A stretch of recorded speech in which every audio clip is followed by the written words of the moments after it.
I'm Renda Slim, Director of the Track 2 Initiative at the Middle East Institute and a Senior Fellow in the Foreign Policy Institute here at Johns Hopkins School of Advanced International Studies. MEI and SAIS are pleased to welcome you to this discussion on responding to Lebanon's Syrian refugee crisis with Mr. Philippe Lazzarini. It's my honor today to introduce our featured speaker for his opening remarks and to engage with him in a conversation which we hope will be interactive with the audience. We will have ample of time, and we are reserving ample of time for your questions before we close at about 1:15.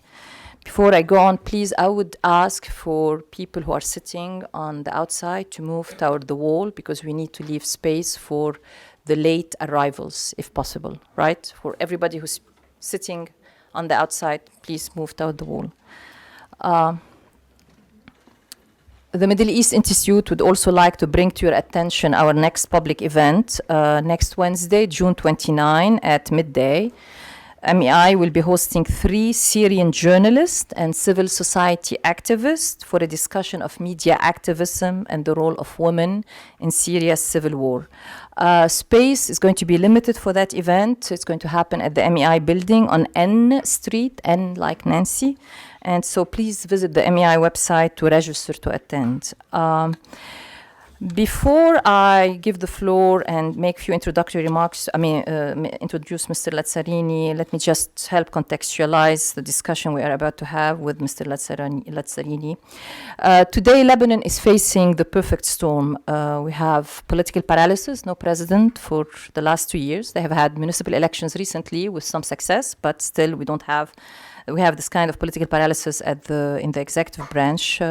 We have a failing economy, high levels of unemployment, failing infrastructure, and high national debt.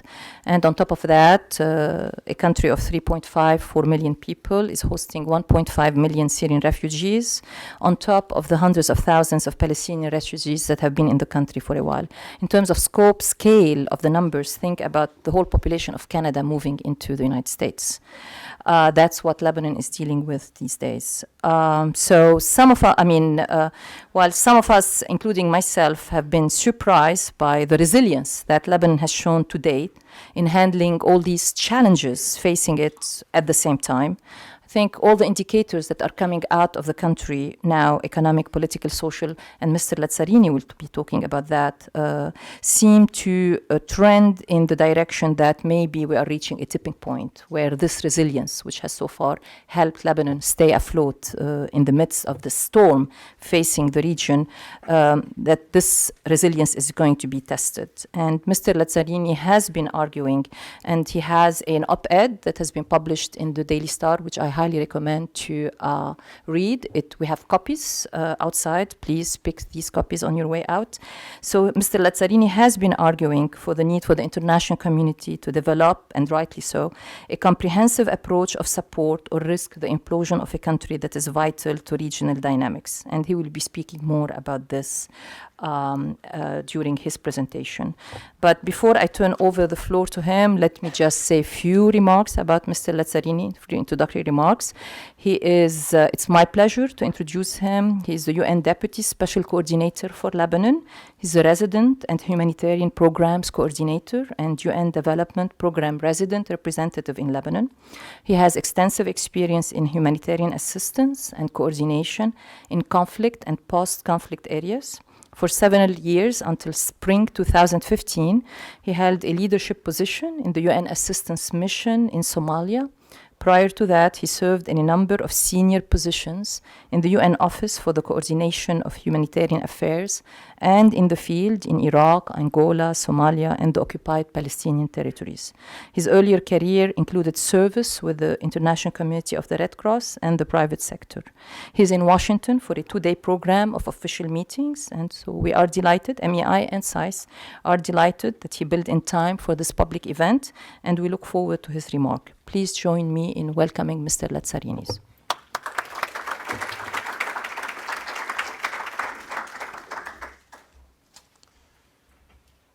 Thank you very much, Randa, for your kind words and for receiving me.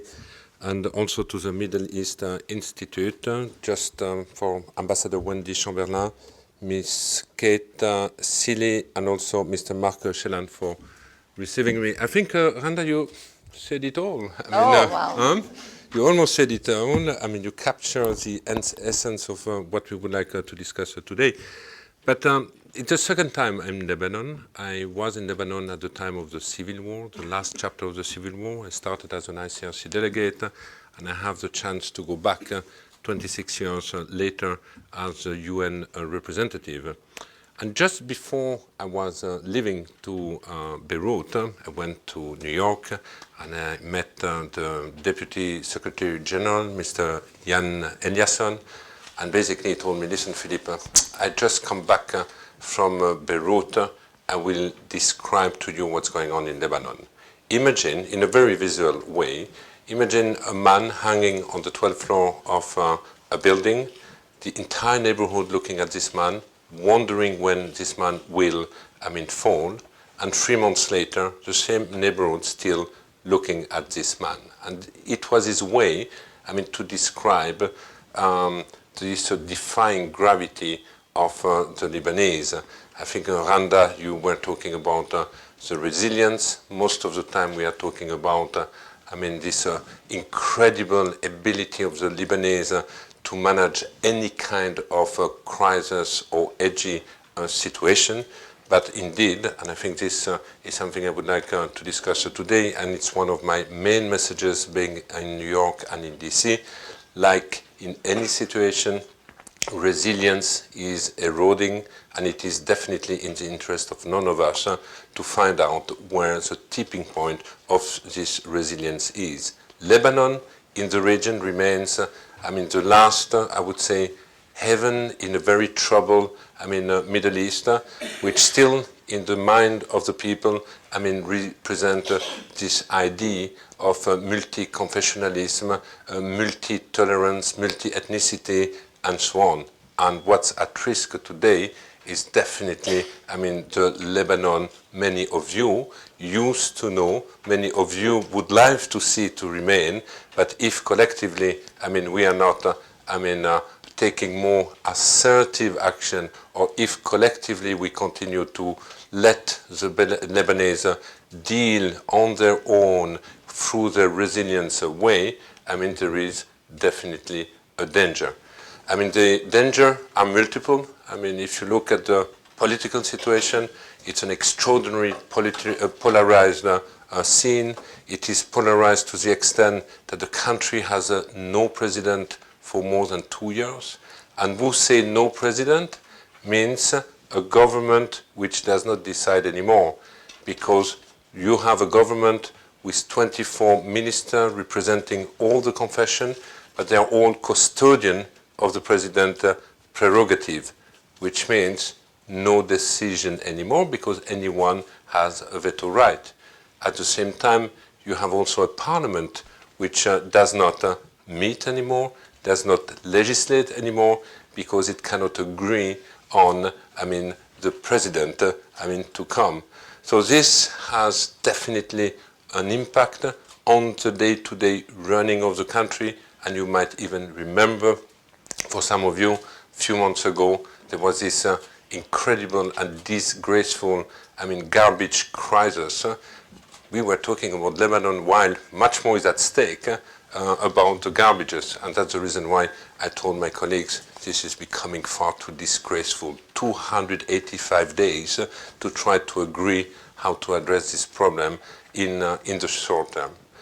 The politics is also exacerbated by, the proxy, the regional influence. I think we all know that the tension between Saudi Arabia and Tehran has also a direct impact in Lebanon.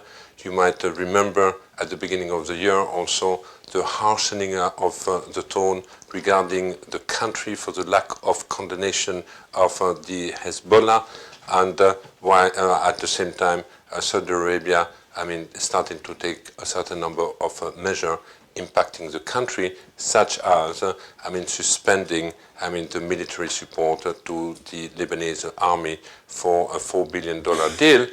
And at that time, people were extremely worried that it might even go beyond that, and the Lebanese community and diaspora in the Gulf countries started to worry about, their ability to see their resident permit being renewed. Fortunately, this has not taken place, and fortunately, this has not further impacted the country. Randa, you were also talking about the economy. It is true that the economy is in decline. We had over the last 10, 15 years a national growth of 7 to 9%. Today it's nearing the 0%. We have a national debt which is about 140% of the GDP, one of the highest in the region.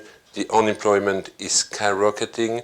The segment of the economy are collapsing. Tourism, for example, construction, agriculture, the export market. The only road, to go to the Gulf countries were through Syria, and since 4 years, these roads are shut down. And if you still want to reach this market, obviously the transportation cost make the product very little competitive. So we have a decline, and at the same time, and this, we should never forget, 1 in 3 to 1 in 4, people in the country is a refugee. We have today 1.5 million Syrian refugees. Reality is between 1.2, 1.5, and you have also to add the Palestinian population. So this demographic, beside the political threat, beside the economical pressure, you have also this demographic threat in the country, which is fueling a deep, deep, deep anxiety, within the population. And the anxiety is very much about how will our country look like in 5 years, in 10 years, if the Syrian are still present in the country.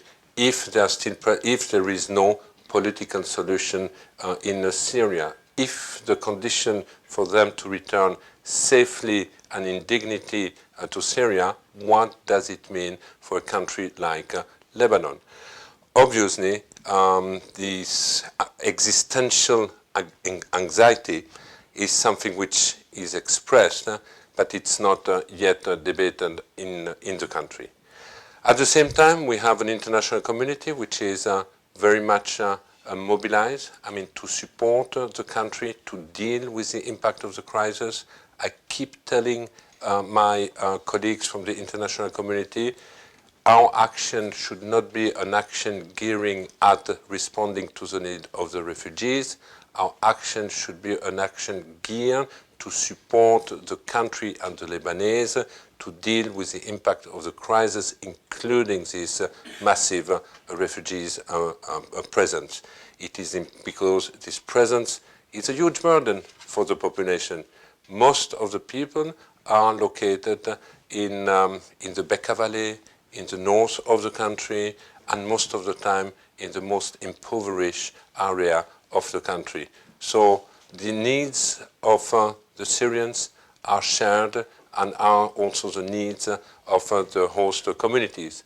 And despite the fact that in 2015, collectively, we have invested a lot of money. I just remind colleagues, $1.5 billion of grant of humanitarian action and development has been provided to Lebanon. It's not nothing, but it does not cover, all the need. And this has not prevented a further deterioration of the situation.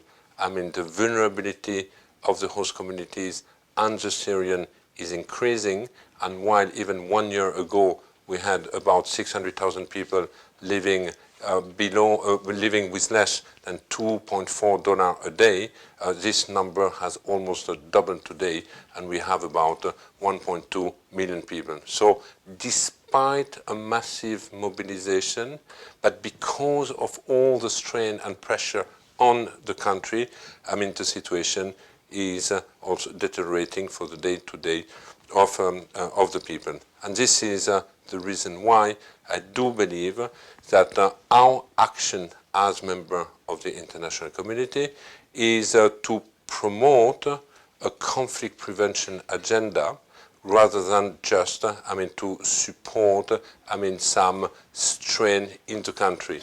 If we want to avoid to wake up one morning completely groggy, seeing the country imploding because of all this strain, we need, this kind of a comprehensive agenda. I think, Randa, you were referring on a comprehensive economic package for the country, which I do believe is needed in order for development practitioners to deal with the country in a different way. But I also do believe that this needs to be completed with a much, much broader agenda where we would focus on the political side, on the peace and security side, on the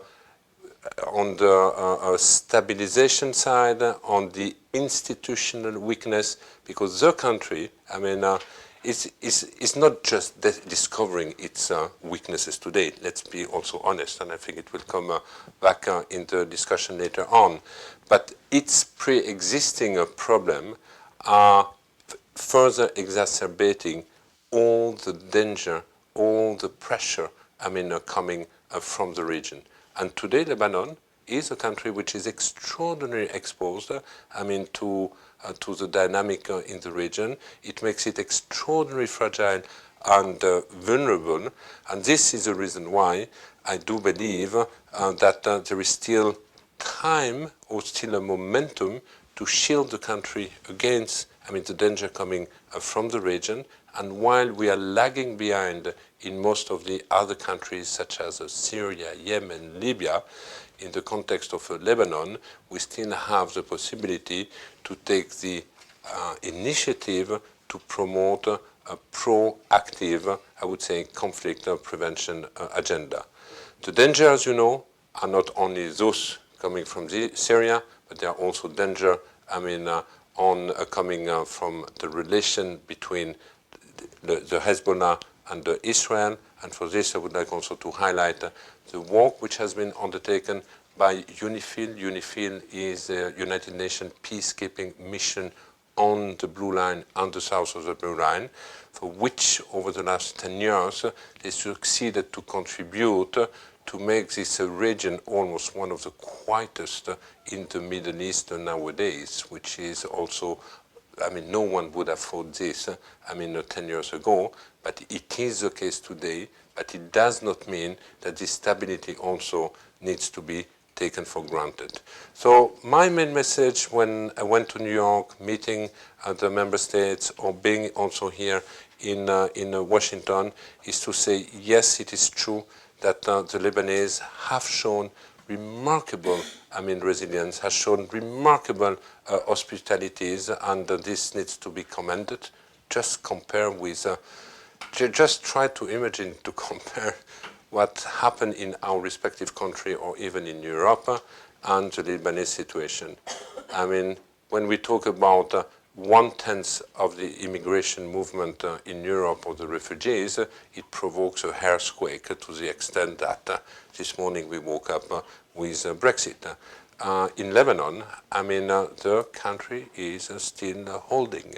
But we have to make sure that, this holding be kept for the coming few years. And I think if we collectively succeed to help the country to stabilize for the next coming 4 or 5 years until the day there is a political agreement in the region, we certainly would have collectively succeeded, because I have absolutely no doubt that the country after that will be able to rebound. So I think, Randa, I might stop now. I think you said the same. I just wanted to re-emphasize, some of the element. This country is a beautiful country for those who know it, in great, great, great danger.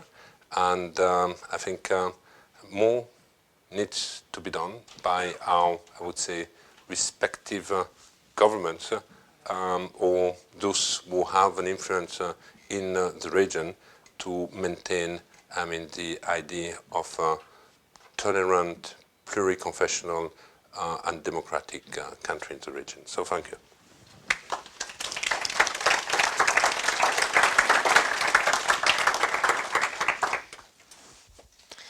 Thank you very much, Mr. Lazzarini, for a very insightful presentation. What I'm going to do right now is we would like to make this as interactive as possible. So I'm going to ask the first question, and then I hope that we will have more questions coming from the audience. What we're going to do is try to group the questions. So we'll take 3 to 4 questions at a time. Then we'll give the floor to Mr. Lazzarini to answer them. Then we'll do another round of question and answer.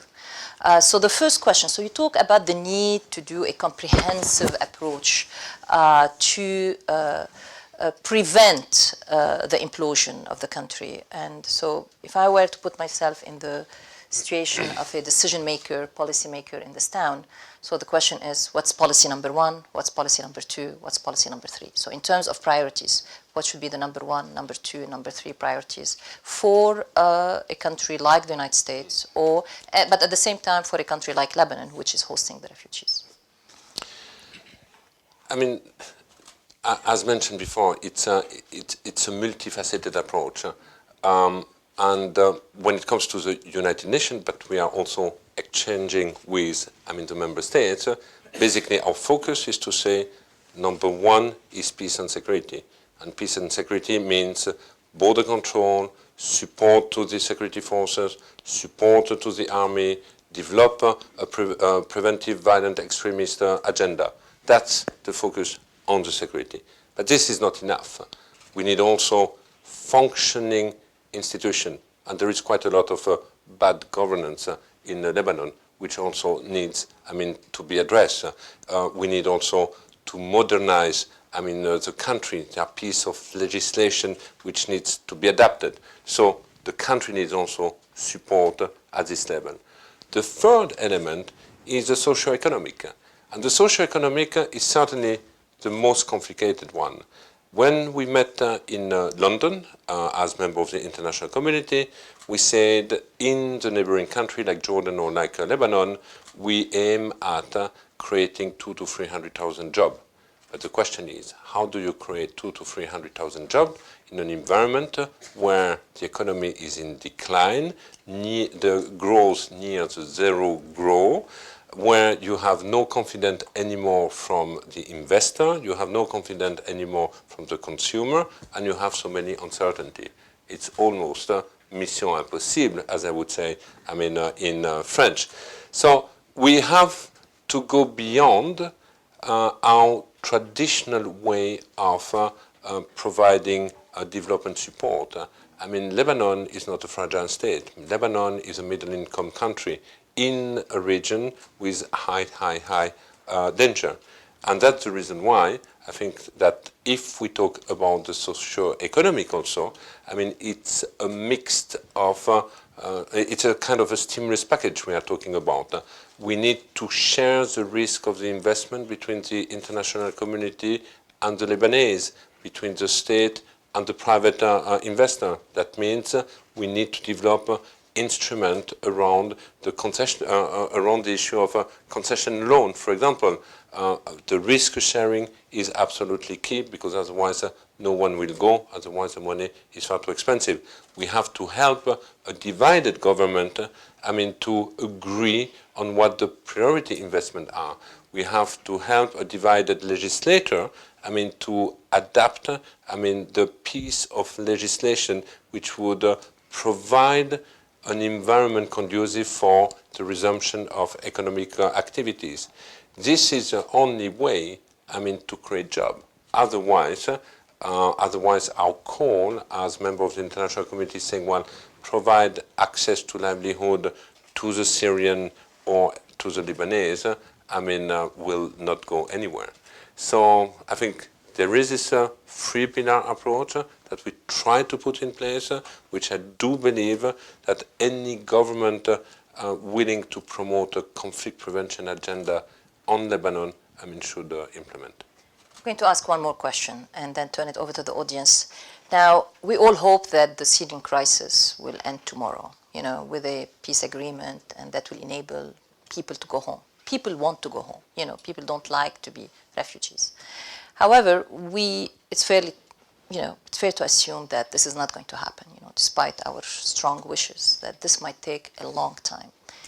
Do you see a shift in the Lebanese government mindset in moving away from this fear-based approach and security-based approach to the issue of Syrian refugees to a developmental-based approach? That this is a problem that's going to stay with us for the next few years. This is a population that's going to stay in Lebanon for the next few years. Let's starting to think about refugees as resources, as assets, as people who can help in the building of the country, in the economy. Do you see that shift starting to happen, or is the Lebanese government so stuck on the security political angle of looking at the refugees? And the demographic, by political, I mean the demographic aspect of the refugees. I do believe that the Lebanese government sees also the socio-economic through the security lens. But I would say the mood depends very much on, the overall prospect of an agreement. When I started a year ago, basically any member of the government I was meeting was in denial with the presence of the refugees. The dream was to wake up the day after and to see the people back in the country. So there was a kind of a denial of a reality. And this was also the time where, all this notion of a safe haven popped up on a regular basis, which was nothing else than a distraction, for the Lebanese.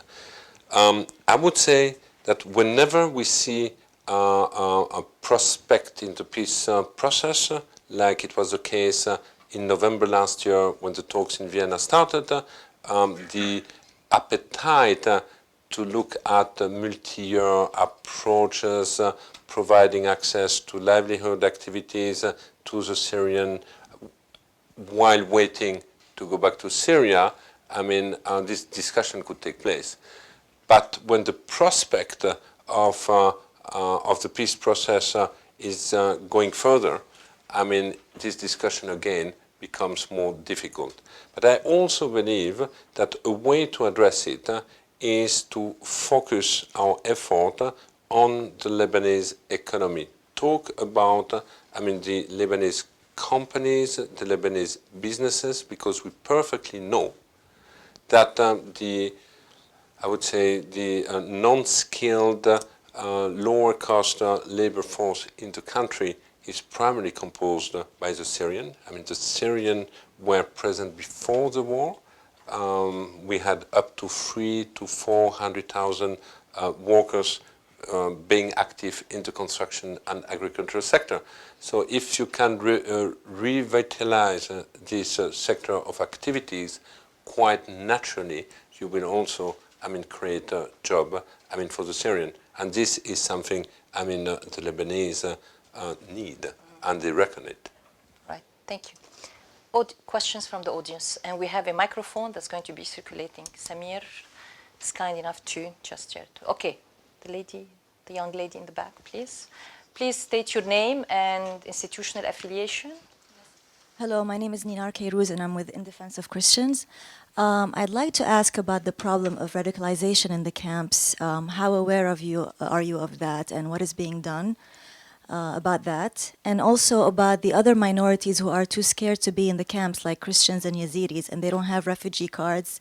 What can the international community do for them economically? They're living off of local economy, for Lebanon, it's the Christians, not the Yazidis. So what can be done about that? And also, if I may, not in the name of In Defense of Christians, but as a Lebanese citizen, I don't think the Lebanese people want to spend energy creating assets from the refugees or creating jobs for them. They barely are capable of creating jobs for themselves. We have asset for all the students who graduate and leave. These need jobs. And we've been told, so I learned in school a long time ago, that the UN says no more refugees for Lebanon. That was at the time of the Palestinians. So what is going to be done with 2 million people, I don't know, but we are losing our country. Thank you. Thank you. Sorry, just the first part of the question First, was? radicalization of the Radicalization, refugees. Yes. The lady there, I'm going to go from one side to the other. Yes, please. Yes, here. Hi, my name is Maytal. I'm from the U.S. Committee for Refugees and Immigrants. I just had a question regarding Hezbollah and its relationship with Syria regarding the current crisis in Lebanon. So moving forward with your conflict preventive strategy, what do you think the role is in addressing Hezbollah and its involvement in the Lebanese government and in the region? And in addition, what do you think is the implication of Hezbollah in the Syrian refugee crisis given its previous support for the Assad regime? Thank you. Thank you. We'll take two more questions. Yes, sir, here. Yes, please. Thank you. My name's Alex Henley. I'm at the Institute for Middle East Studies at George Washington University. It seems like there's a consensus, like what you're representing, that the priorities should be security first and then helping the government do its job. Isn't there a danger that that's kind of feeding into a corrupt political elite, supporting them in what they're doing? Thanks. So the question is, you want him to comment on this? Should the priority be accountability, democratization, parliamentary elections rather than presidential elections? You know, look at the grassroots instead of keeping the elite going, basically. Thank you. One more question, and then we'll turn it over to Mr. Lazzarini, please. The young lady here, please. Yes. My name is Masara Mikati. I'm with the Washington Report on Middle East Affairs. I just wanted to follow up on, I think, Nizan's question on the issue of jobs for Syrians, for Lebanese. Whenever I go back, I also see, I totally agree with you, but I also see the issue that a lot of Syrian refugees get jobs over Lebanese citizens because they accept the same jobs for lower wages. So I just wanted to kind of feed off of her question and see if you could comment on that too with your response to that. And I want to, before turning it over, I want to point out that we have participants in the overflow section, so we will take your questions in the next round if you have questions. Please, Mr. Lazzarini, if you can answer these questions. Okay, yes, well... in the order that you like. I see they're all very simple questions, which we're trying to deal on a daily basis, and for which we never have definitive answer. Let's be clear about this. But this is also an indication about, the type of concern we are all collectively dealing with when we are in Lebanon. I think going to the issue of the job, because the issue of the job is absolutely key in the country. Yes, obviously there is a structural problem in Lebanon which is unrelated to the crisis per se, is the brain drain. The number of Lebanese being highly educated in the country, but who do not find a job adjusted to, their education in the country, and that's the reason why, they usually go or to the US, or to the Gulf, or to Europe, or to Latin America, region where you have also important Lebanese community. This is an issue which pre-existed before, which is further amplified today, which in the future also needs, to be adjusted. The question is what kind in the future, Lebanon economy should become. When I started, I was told that before the war, people say, well, it seems that Lebanon is becoming more and more a country for retirees, because when you are young, you come out from university, you go elsewhere, but since the country is very, very strong, you will come back later on. It's a caricature, but that's an indication of what's going on. So structurally, this needs to be adjusted, and it won't be adjusted, within 1 or 2 years. It's almost a generation readjustment on what Lebanon, should be in terms of, economic model in the future. Meanwhile, when we are talking about creating job, obviously there is a creating job for refugees, the Syrian in the country is also fueling, the anxiety of the population. And there is a deep anxiety, let's be clear, across the political spectrum, across, the population. Whatever confession you represent, this anxiety, is expressed because if you start to think about what will be the impact in the longer term, anyone recognize that it might have a definitive impact on the social or confessional fabric of the country. And this is something which needs to be addressed, but I think anxiety is healthy when the question comes on the table and we start to debate it. But the problem for some time, the anxiety has been a kind of a it did paralyze and push the people to be in denial with, a huge elephant in the room that no one really wanted, to address. But on the job, today my conviction is we can do it only through, macroeconomic approaches by putting at the center, the Lebanese economy, the Lebanese enterprises, because naturally these enterprises after that, by creating job, will know where, the labor, will come from. And today still, there is no competition I am aware of in the construction sector or in the agricultural sector, which are the two main, job creator for, for example, the Syrian in the country. It is true that in some places, but this is still anecdotal, that in some given segment or services, there have been some competition, but it has been proven so far anecdotal. It's not yet a trend in the country, but we have to be, very careful about this because, this also feeds, the perception, and perception in the context like Lebanon can very quickly become, a new reality. So that's something we are very aware of. The radicalization, it's definitely an issue.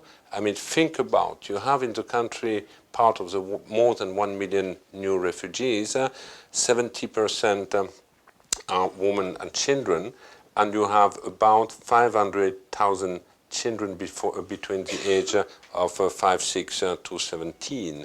Among them, the majority are not yet back to school, despite the fact that the government and his Minister of Education has been the Minister of Education has been the first one to say, let's enroll these people, whoever they are.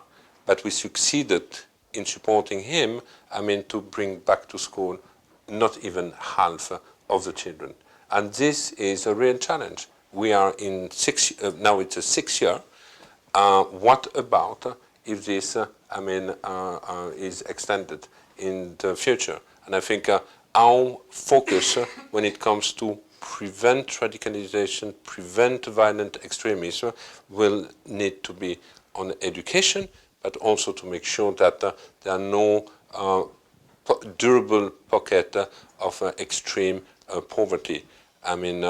Just this as a story, I recently organized with local NGOs specialized in mediation play between former fighters of the Alawi community in Tripoli and the Sunni community in Tripoli, where there were 8 fighters from each group, and they played a play they came to Beirut, and basically what we tried to demonstrate there is that no one is born, extremism, and it's not even the ideology per se which makes them extremist, but they were vulnerable to extremism because they were living in an environment where there was, no day after, no future, no possible dream. There were people who were born without a birth certificate and later on could not even get their birth certificate because if you don't get it after 1 year in Lebanon, the process is so complicated and becomes so expensive that you cannot afford it anymore. And after that, you are 15, 16, and if you want to marry, a woman, you might be offered by some extremist organization if you go to fight somewhere else. And that's exactly the logic which prevent for these people, and we try to unpack and to show that, if you want to fight extremism, you have also to tackle, the issue of extreme poverty, which in some area of the country, still prevail, and certainly with the arrival of such a number of people in the country, might increase, the rank of potential people attracted depending on how they are treated and what the future is all about, to become also, the future combatant. On the corruption, when I was talking about focusing on 3 dimensions, the second one, the institution capacity, the transparency.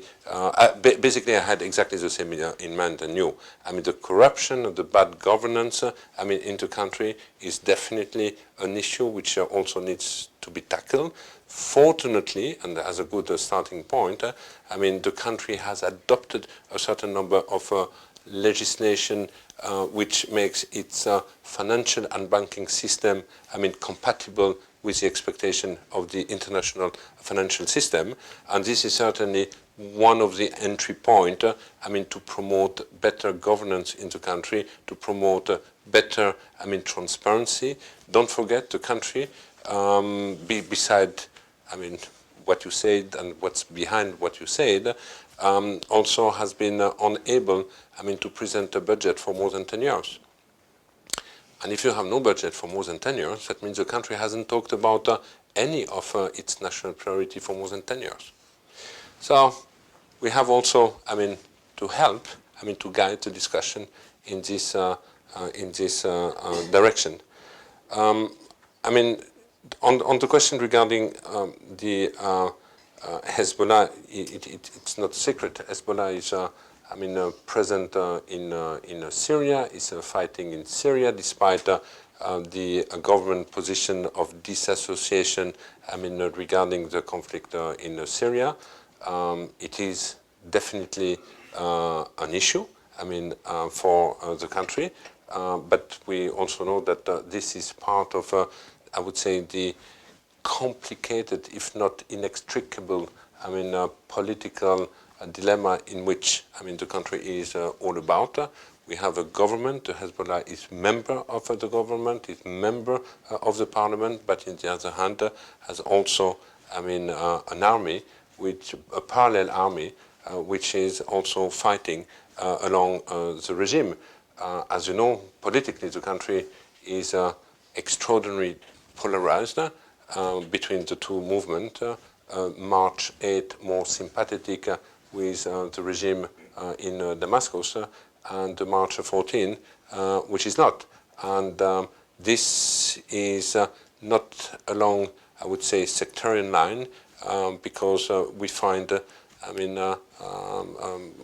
confession on both movements in the country. Right. Other questions from the audience, please. Thank you. Joe Jabali with the Lebanese Information Center. I want to press with you, Mr. Lazzarini, the issue of the role of the Lebanese government. It's been raised before, but our center is based in Washington, but I go to Lebanon frequently. I was there recently, and I met with governmental officials, NGOs, others involved in the matter of refugees. And I want to specifically ask about 3 points related to the role of the government. One has to do with the treatment of the refugees, discussion about abuses, human rights violations. 2, the issues of collecting the pledges that have been made by several countries.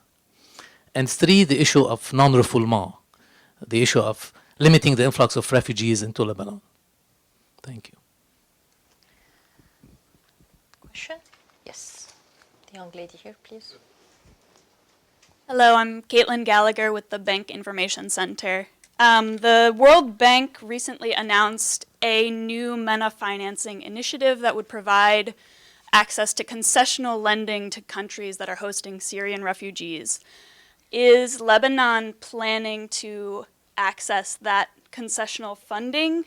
What types of projects do you see would make best use of that funding, given that it is, although it's concessional lending, they are loans that need to be paid back eventually? And how can we ensure adequate social and environmental protections when that funding is being very rapidly dispersed? For example, the labor rights concerns that were voiced earlier. Are there questions from the overflow room? No? Yeah? Okay, the lady there in the back. We'll take one more question and then another question here. My name is Marie Swade from the Center for Victims of Torture. I want to go back to the governance issue a little bit, and the rhetoric sort of around extremism and terrorism, and the way that the refugee crisis is, is portrayed in that sort of political rhetoric. Do you find that you don't have an interlocutor in the government on governance and institution building issues and on addressing that because of sort of these distractions on some of the, on the political rhetoric?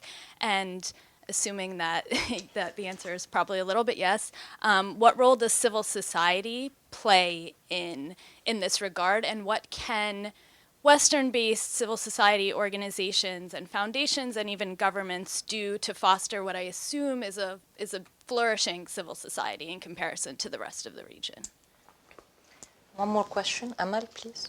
Here. Here. Amal Modellali with the Wilson Center. I just want to ask a question related to Joe's question. You said that the Lebanese a year ago were still in denial about the refugee problem.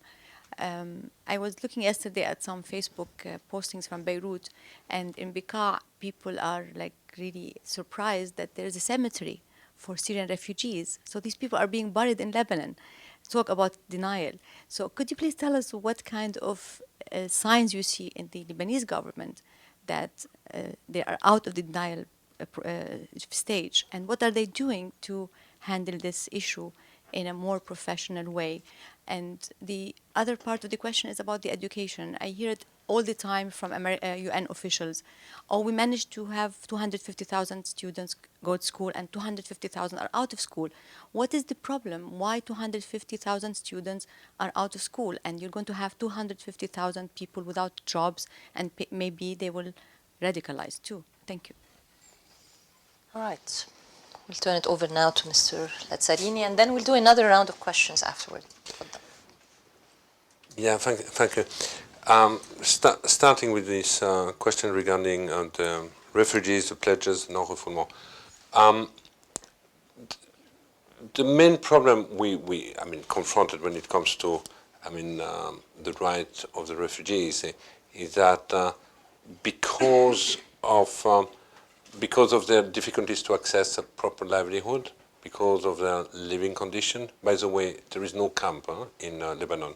You have 1,800 settlement. It's scattered. It's a national policy. There will be no camp. Whereas in Jordan, you have an important camp. So basically, people are either living in a small settlement. I think there are 1,800 of them, or in urban setting, unfinished houses. So they are all renting, in fact, the space where they are. So the issue of livelihood is quite important. And what we have observed are all these negative coping mechanisms: more child labor, more early marriage, survival sex. These are all the protection issues. We are looking into it, and we are trying to address. Now, and the fact that many of the Syrians did not have also proper documentation, in the country, made them also more vulnerable, to harassment at checkpoint, but also more vulnerable, whenever they found a job, more vulnerable to exploitation sometimes than it was the case, before the conflict. So these are the main, I would say, protection issues we are dealing with when it comes to the situation. When it comes to the pledges, there is a belief in the country that, and it's a very strong perception, not enough is undertaken by the international community, despite the fact that if I compare Lebanon with many other countries, $1.5 billion in 2015, and certainly the same amount, if not more, in 2016, is a show of solidarity. But this is not enough because the Lebanese have the feeling that they do not see or perceive big visible infrastructure project from the international community. And they still have the feeling that far too much is geared toward, the Syrian in the countries, and what the host communities are benefiting basically is just mitigating, the strain on them. We should never forget, the most generous, the main supplier of support to, the Syrian are the host communities in the Bekaa Valley and in Akkar and in the north of the country. They are the ones who have been at the front line. On the issue of a non-refoulement, you might certainly have followed all the discussion regarding, the government position on the reintegration. You might even, some of you have followed, the polemic related to a report the Secretary General has submitted to the General Assembly for the International Conference on Refugees and Migration planned on September 19 in New York. And in this report, which is a general report, not focusing at all on Lebanon, they were just reminding what are the instruments of international law. And usually, if you want to promote a durable solution for refugees, you have three options. One, the most natural, is a return, a safe, dignified, voluntary return once you have a political situation. Meanwhile, you have the resettlement in third country, and this year a conference took place in Geneva with the aim of resettling 10% of the entire refugees in the neighborhood. Unfortunately, the outcome was very mixed, and we reached only half the objective at that time. And the third one is the integration in the host country. But here, the Lebanese government has been clear, there will be no reintegration in the country, even less naturalization, but no one was talking about this, and the constitution is really clear. And we as the international community say, well, we support you to mitigate the impact of this presence on a temporary basis, and we will support you, for the two other options, primarily being the political solution. In this context, the Lebanese government has been quite clear that will, despite the fact it has not ratified the Refugee Convention, the government is adhering to the principle of non-refoulement. And there haven't been any, refoulement over the last 2 years. Here, I'm not talking about the one or two individual cases I wouldn't be aware, but in principle, this principle of non-refoulement has been respected so far. When it comes to the concessional financing, yes, Lebanon, together with Jordan, and we as a UN have been very much part of this discussion. There have been a spring meeting in DC 1 or 2 months ago, where donors, member states have committed to this concessional facility. And I think what we have succeeded to garner is about 200 million in grant, which should allow the World Bank to provide to both Jordan and Lebanon a concession loan up to $400 million at this stage. Obviously, the objective is much more than that. Lebanon is ready to submit a project. They have in the pipeline 12 projects for a total of more than $2 billion. So once the World Bank is ready, the Lebanese government certainly will also be ready.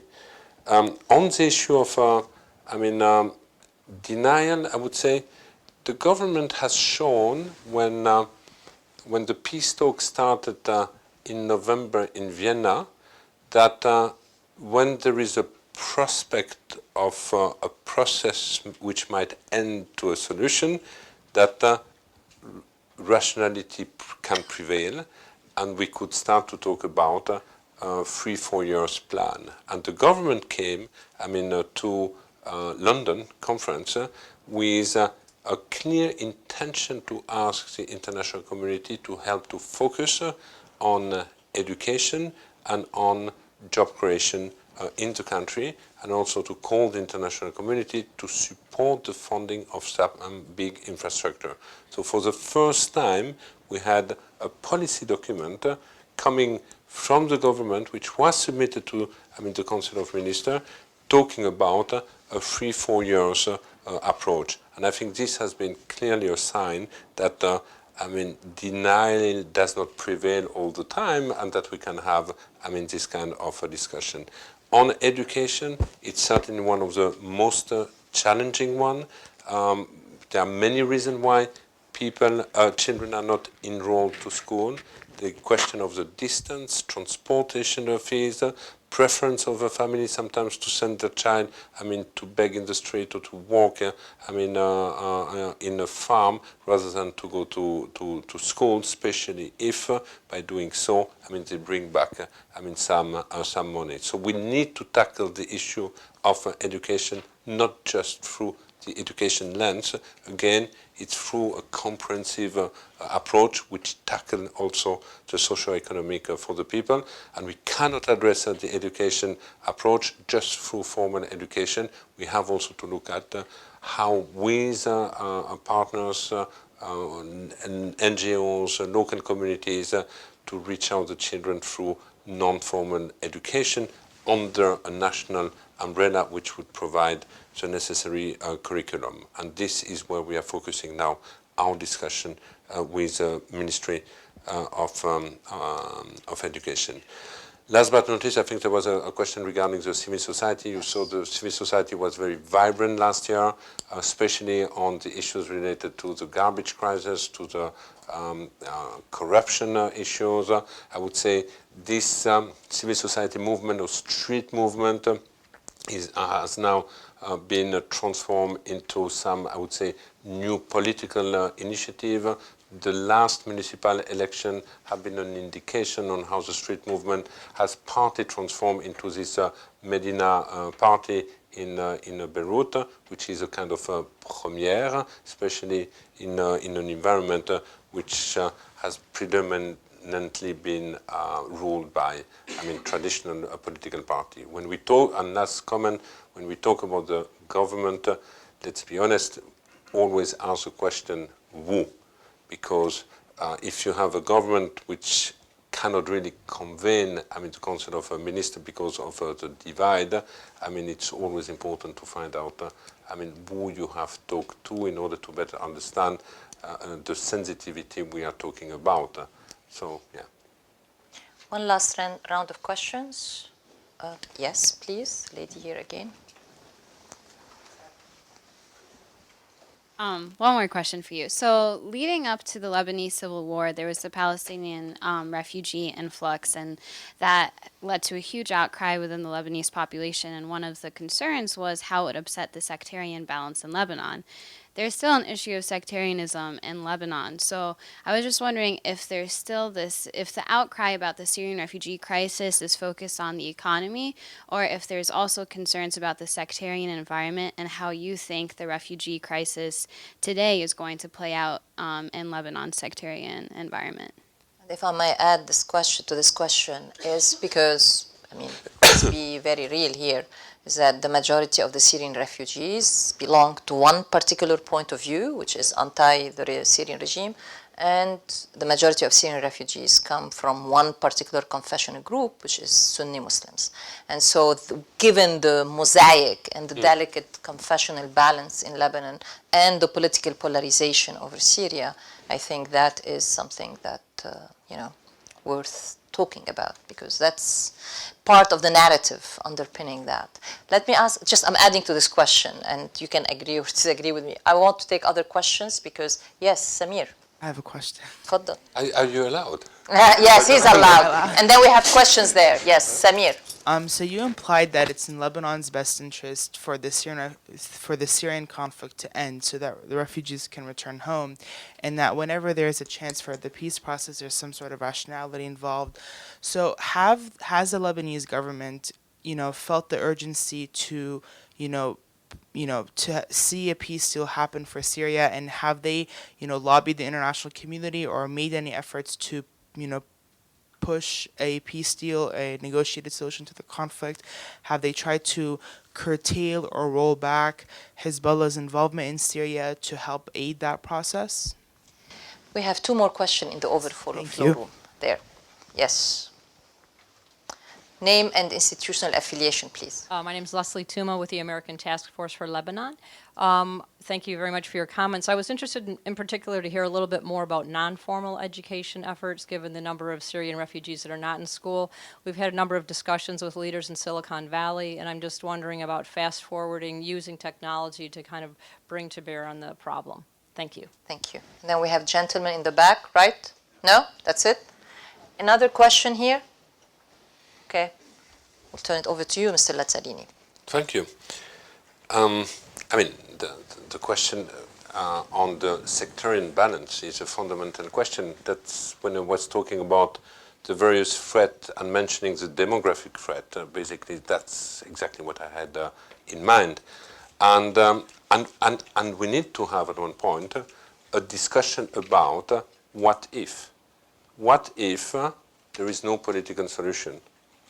What if in 10 years, I mean, we still talk about 1 in 3 person being a refugee in the country? What will be the impact on the Lebanon? I mean, you all know, you all cherish, which is this multi-confessional Lebanon. So this discussion is not really taking place. And this question is definitely fueling, I mean, this deep anxiety. The anxiety is here, and this anxiety needs to be, I mean, tackled at one point. How? I do not know. But we need to have this conversation. We need also to have the conversation about what the level of harm we are doing in the way we are tackling the situation today, or non-harm. I don't know. I don't have the answer to this. But we need to put, I mean, this element on the table. It will have an impact. And the country has already, I would say, a painful, I mean, history, which is associated to the Palestinian refugee presence, which has been also associated to the civil war. And when they came 70 years ago, we were also talking about a temporary presence. For different reasons, the presence became a lasting presence, but we are talking about a different situation because we are talking about a land or a state which still not exists. Whereas in the context of Syria, we are talking about a conflict, and we are hopeful that at one point, like any other conflict in the world, there will be an end. Question is, when will this end be, and what needs to be undertaken to shield Lebanon against the risk of you call it implosion, you call it of a country becoming a different country. And this is, I mean, definitely one of the main source of anxiety. But the problem is that for the time being, the anxiety is paralyzing, I mean, people. And we are not going beyond. And I think the next step is indeed to put this very difficult question, I mean, on the table. It's the most difficult one. I do not have an answer, but it needs to be tackled. On the non-formal education, I mean, we definitely need to be creative. Even this year, we were talking about reaching 200,000 children. We did not succeed. We succeeded to reach 160,000 children. So even with the objective of this year, and despite the fact that the resources were available, that there is still space in the existing schools, and that teachers have been mobilized, we did not succeed, I mean, to reach out the 200,000 children. So we need to understand why, what's behind it, the socio-economic factor behind it, but possibly not only. And then the question is, how did we go beyond this? You have a number of local partner NGOs working on it. It was very difficult for 1 or 2 years to get the blessing of the government, but I think when I say government here, it's Ministry of Education, but today the Ministry of Education is convinced that we need also, I mean, to use the non-formal education sector, I mean, to reach out more people. And for that, yes, I mean, the technology is needed. I know that Gordon Brown has been very much involved in showcasing, supporting, I mean, the Lebanese case, and that a number also of private foundation having promoted a new technology for education have also been involved in this discussion. But we still have a long way to go. Well, on the Hezbollah, you're asking a question about what is the government doing with a party who is member of the government. That becomes a very, very difficult question today. To answer. As you know, the Hezbollah is a part of the government, is part of the parliament. The government agree on this dissociation policy, but it is not seen and viewed the same way.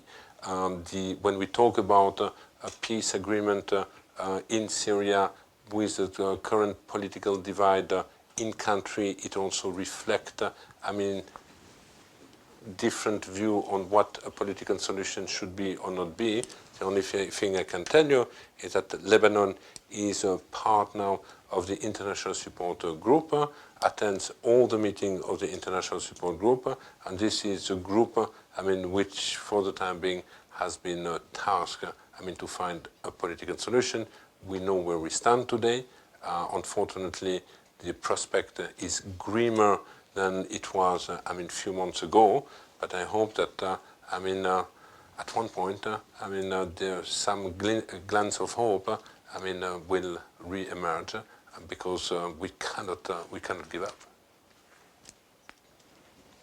Well, thank you, Mr. Lazzarini. Thank you for a great presentation, great conversation. Thank you, the audience. Excellent questions. This was one of the really most insightful discussion I felt I participated in about the Syrian refugee issues in Lebanon. And we hope to welcome you back here. Thank you very much. Thank you so much. Thank you.